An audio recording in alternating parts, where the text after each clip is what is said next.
महोदय, बच्चों को जो ज्ञान प्राप्त हो वह अनुभव से प्राप्त हो, न कि केवल स्मरण शक्ति पर आश्रित रहकर रटाई द्वारा।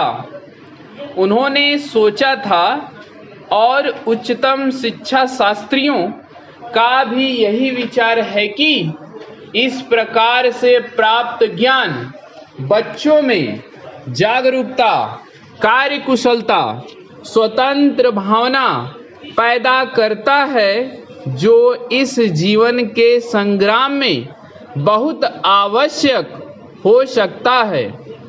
दूसरा मौलिक विचार उनका यह था कि इस प्रकार की शिक्षा इस देश के लिए अनुकूल ही नहीं बल्कि अनिवार्य है।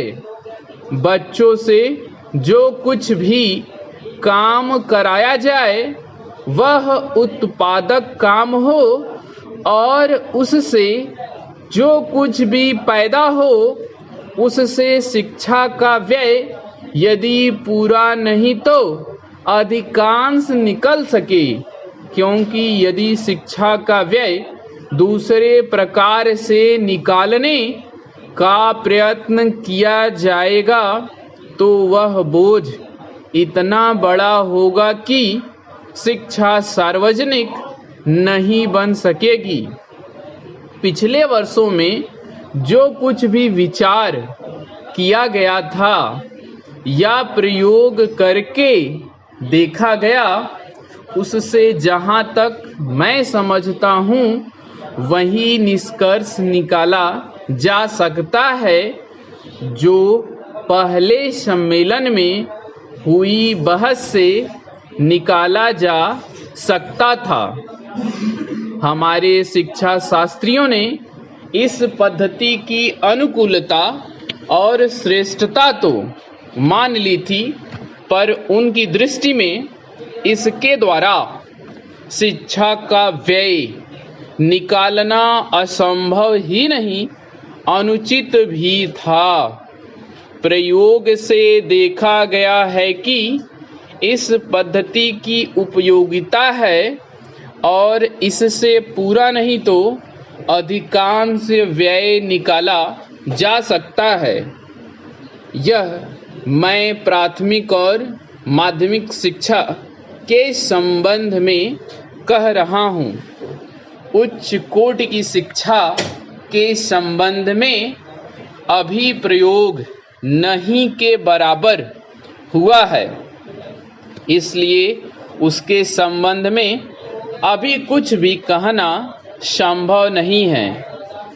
इतना होते हुए भी हम देखते हैं कि इस पद्धति को उतना प्रोत्साहन नहीं मिला और न इसका उतना प्रचार ही हुआ जितना होना चाहिए था और जितना स्वराज्य प्राप्ति के बाद हम कर सकते थे।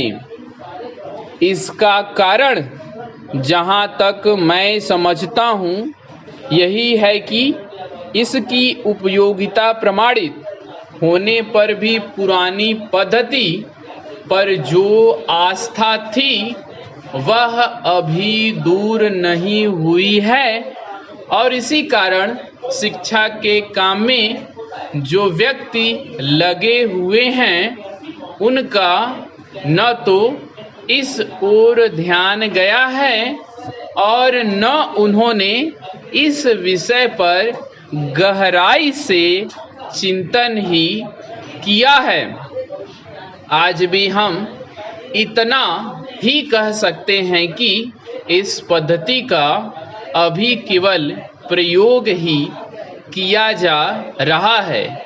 इससे राष्ट्रीय कार्यक्रम मानकर हमारी सरकार ने उसको चालू करने का निश्चय नहीं किया और क्रियात्मक रूप से कुछ करने की बात तो नहीं के बराबर ही है।